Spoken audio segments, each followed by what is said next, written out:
Welcome to the Leader's Edge, where we celebrate leadership and shine a light on the visionary leaders that are shaping our future. I am HR Huntsman. I'm the founder of Leader's Edge, the creator of the Leader's Edge Performance Engine and Leader's Edge University.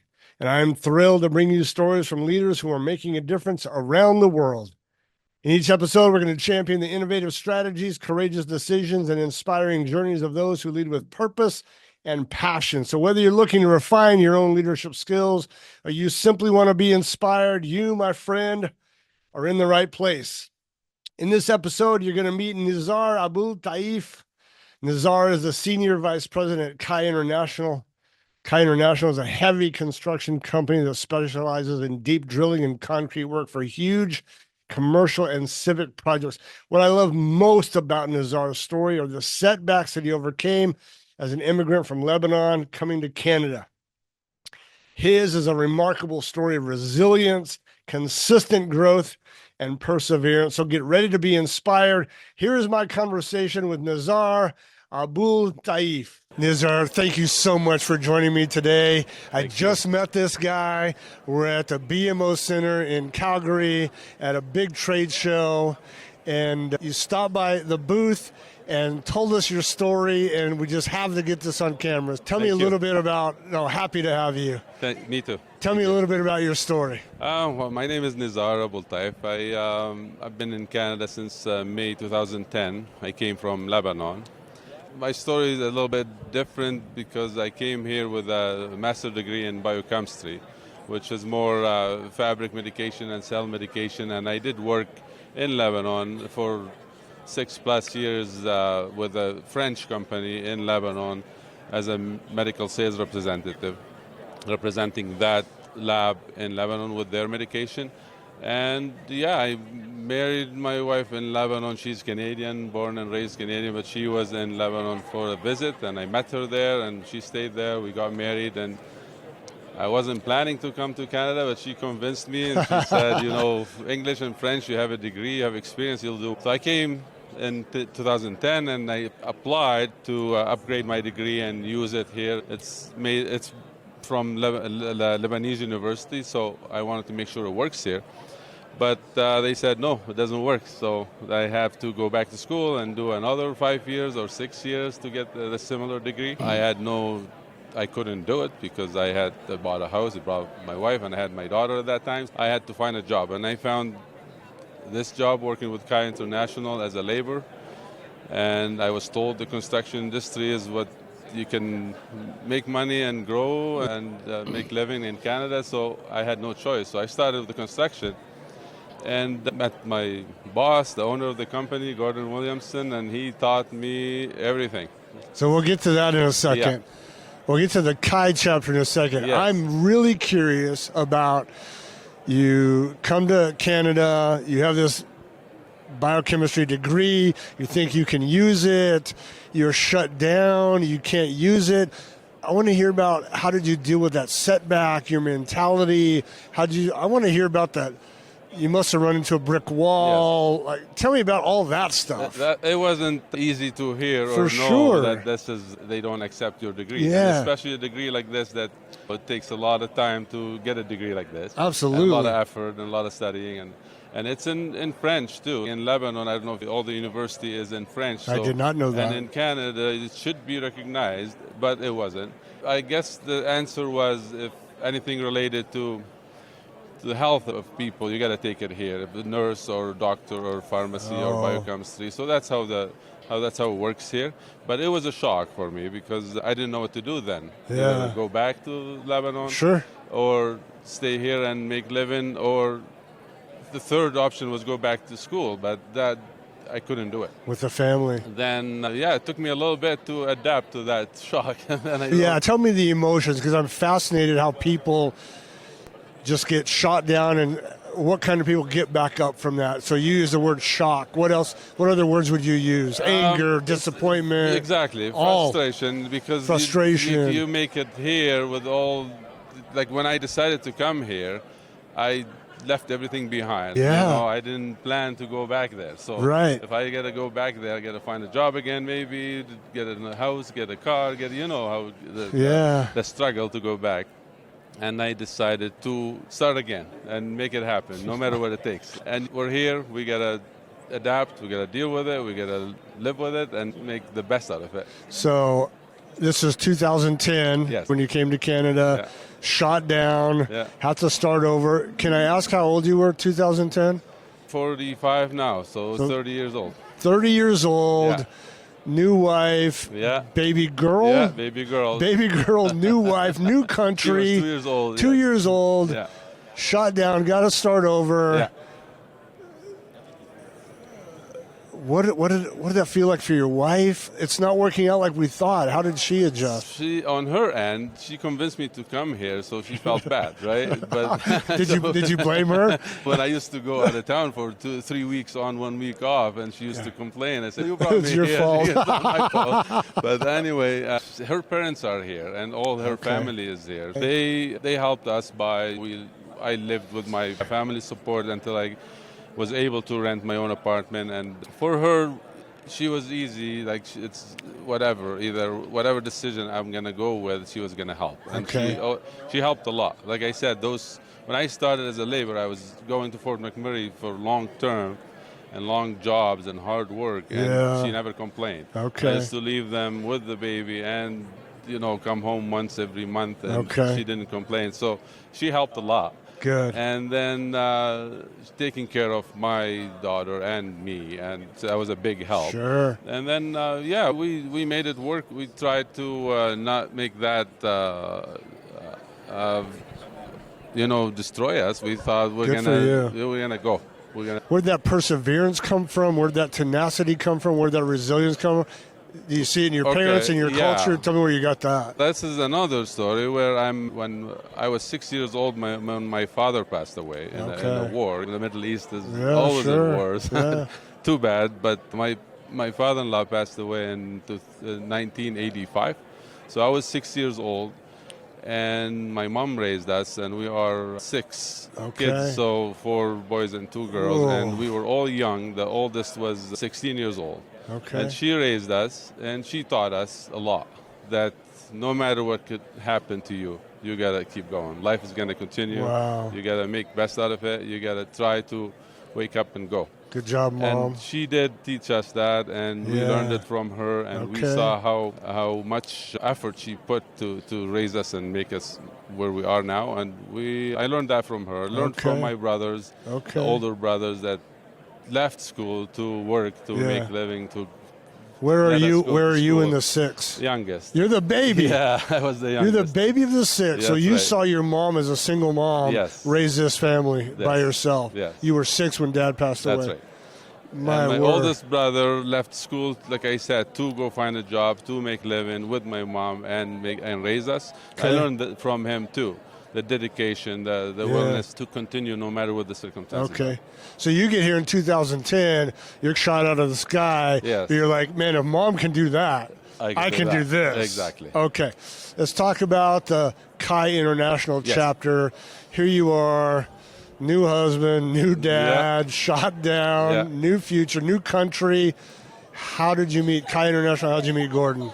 My brother-in-law, my wife's brother, was working for Gord Okay. at Kai International for a short term, and then he's the one who told me, "Okay, we need a laborer if you'd like to join us, make some money," and Okay. I did.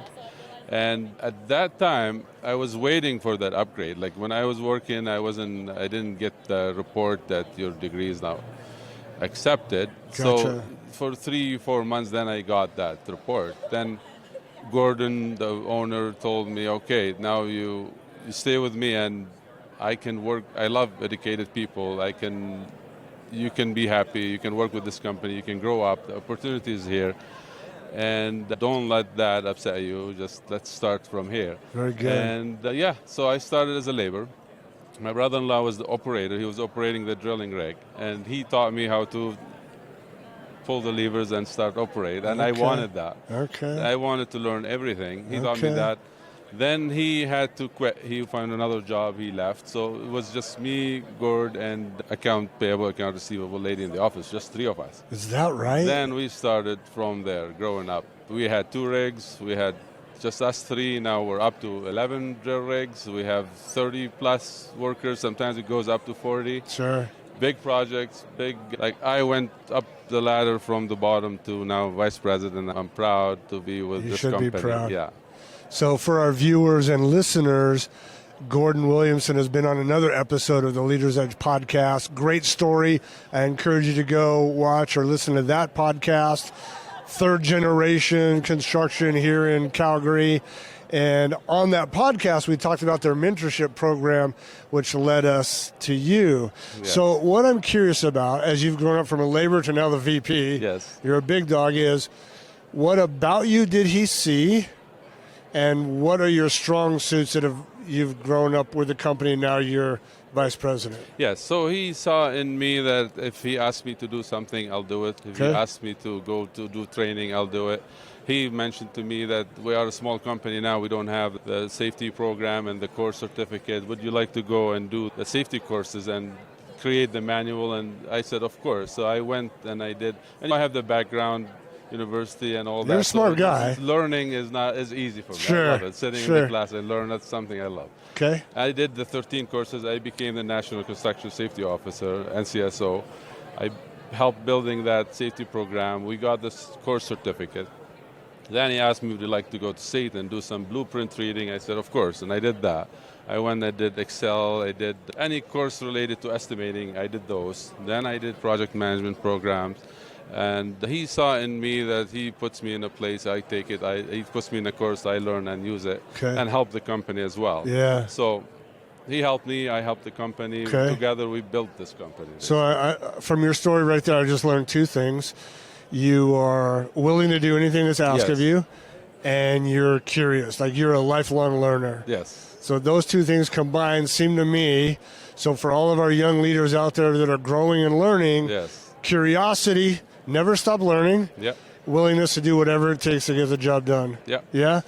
And sorry, throughout this time, there's the ADSC, it's an association for piling contractors that do what we do. Okay. I got elected to be on the board of directors, and I'm now the treasurer for that association. Okay. And I was reached out to from Bow Valley College to be a mentor for newcomers to Canada to help them learn how to work here, how to deal with the challenges and the weather and all that stuff. So now I'm doing that as a mentor. Okay.